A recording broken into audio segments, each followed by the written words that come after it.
Assalamualaikum warahmatullahi wabarakatuh. Perkenalkan, nama saya Mutasya Alima dengan NIM E1C025100041.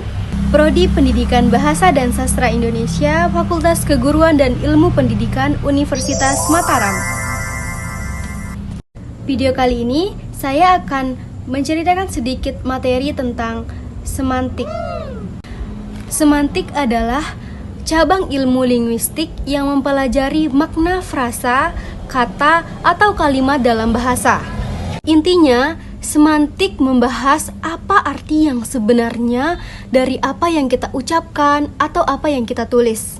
Nah, ada 7 cakupan yang akan saya bahas di sini mengenai semantik. Yang pertama, ada hakikat makna. Hakikat makna yaitu apa arti yang sebenarnya dari kata, frasa, atau kalimat, dan bagaimana kita memahami dan menggunakannya. Contohnya, kalimat mahasiswa itu turun ke jalan. Penanda, rangkaian bunyi atau tulisan mahasiswa itu turun ke jalan. Petanda, konsep aksi koleksi mahasiswa untuk menyuarakan aspirasi.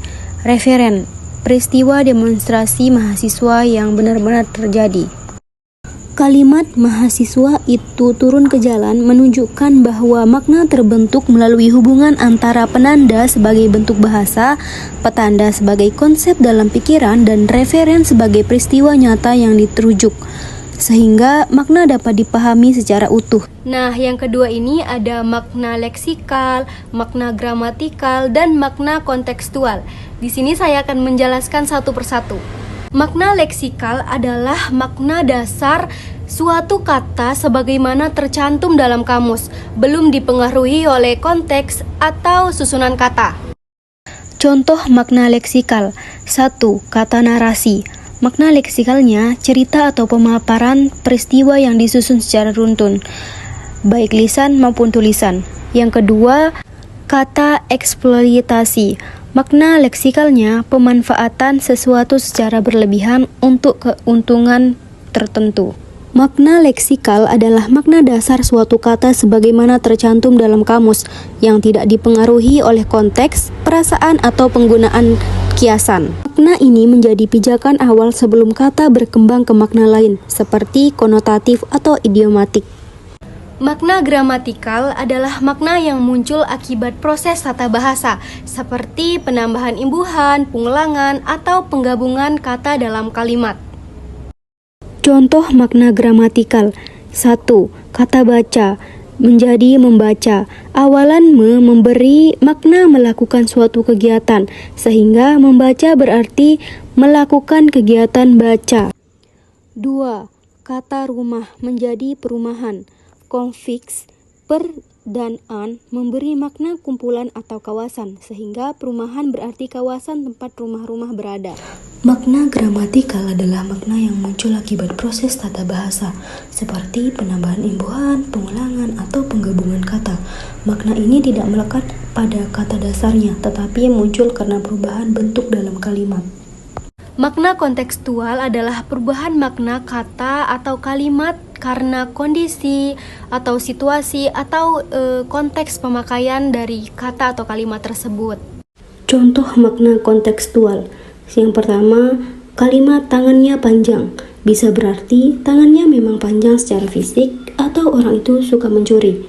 2. Kalimat dia jatuh bisa berarti terpeleset dan jatuh ke tanah, atau nilainya turun atau gagal. Makna kontekstual menunjukkan bahwa satu ujaran dapat memiliki lebih dari satu makna, dan makna yang dipilih ditentukan oleh situasi, konteks kalimat, dan pengetahuan bersama penutur dan pendengar. Yang ketiga, ada makna referensial dan non-referensial. Makna referensial adalah makna yang memiliki acuan nyata di dunia nyata, sehingga bisa disentuh atau bisa dilihat. Contoh makna referensial. 1. Kalimat pohon mangga itu tinggi. Kata pohon mangga merujuk pada tanaman mangga yang benar-benar ada. Yang kedua, kalimat kursi di kelas itu rusak. Kata kursi merujuk pada benda nyata yang digunakan untuk duduk. Makna referensial adalah makna yang memiliki acuan jelas di dunia nyata sehingga kata tersebut dapat dibayangkan, ditunjuk, atau dibuktikan keberadaannya secara konkret. Makna non-referensial sendiri adalah makna yang tidak memiliki acuan benda atau wujud nyata, biasanya berupa kata yang berfungsi untuk menjelaskan atau menghubungkan. Contohnya, 1. Kalimat Ani dan Budi pergi ke sekolah. Kata dan tidak merujuk pada benda apapun, fungsinya hanya menghubungkan. 2. Kalimat dia belajar karena besok ujian.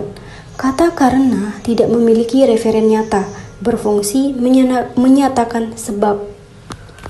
Makna non-referensial adalah makna kata yang tidak memiliki acuan di dunia nyata, karena kata tersebut berfungsi sebagai penghubung atau penanda hubungan dalam kalimat, bukan sebagai penunjuk benda atau peristiwa. Yang keempat, ada makna denotatif dan makna konotatif. Makna denotatif adalah makna yang sebenarnya atau makna lugas sesuai dengan apa yang ada di kamus tanpa ada tambahan penilaian. Contohnya, 1. Kalimat kucing itu tidur di sofa. Kata kucing bermakna hewan berkaki 4 yang berbulu.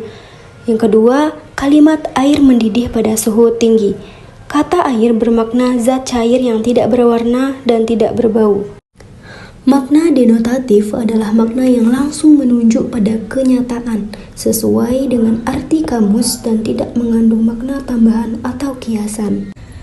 Nilai konotatif adalah nilai tambahan yang mengandung rasa, perasaan, atau nilai tertentu, baik itu positif ataupun negatif, tergantung pada konteks pemakaian.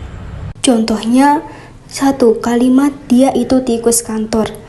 Kata tikus berkonotasi orang yang suka korupsi, bukan hewan. Yang kedua, kalimat Rina dikenal sebagai bunga desa. Kata bunga berkonotasi gadis yang cantik dan menonjol di desa itu. Makna konotatif adalah makna yang tidak literal dan mengandung nilai rasa, baik positif maupun negatif, yang bergantung pada sikap dan penilaian masyarakat terhadap suatu kata atau ungkapan. Nah, yang kelima ini ada makna konseptual dan makna asosiatif. Makna konseptual adalah makna dasar dan utama suatu kata yang bersifat objektif dan umum sesuai dengan konsep yang dipahami bersama oleh penutur bahasa. Contoh makna konseptual. 1. Kata keadilan. Makna konseptualnya keadaan yang menempatkan sesuatu sesuai dengan hak dan kewajibannya. Yang kedua, kata kemiskinan. Makna konseptualnya kondisi kekurangan sumber daya untuk memenuhi kebutuhan hidup dasar. Makna asosiatif adalah makna tambahan yang muncul karena hubungan perasaan, pengalaman, atau nilai tertentu pada suatu kata oleh masyarakat atau individu. Contoh makna asosiatif. Kata rumah, makna asosiatif rasa aman, nyaman, dan tempat pulang, bukan sekedar bangunan. Kedua, kata hujan, makna asosiatifnya kesedihan, kenangan, atau suasana sendu. Nah, yang keenam ada makna kata dan makna istilah. Makna kata adalah arti umum yang dimiliki suatu bahasa sebagaimana dalam bahasa kita sehari-hari. Maknanya luas, bisa berubah-ubah tergantung pada konteks. Contohnya, 1. Kata jalan. Makna kata tempat atau ruang untuk dilalui orang dan kendaraan. 2. Kata belajar. Makna kata proses memperoleh pengetahuan atau keterampilan.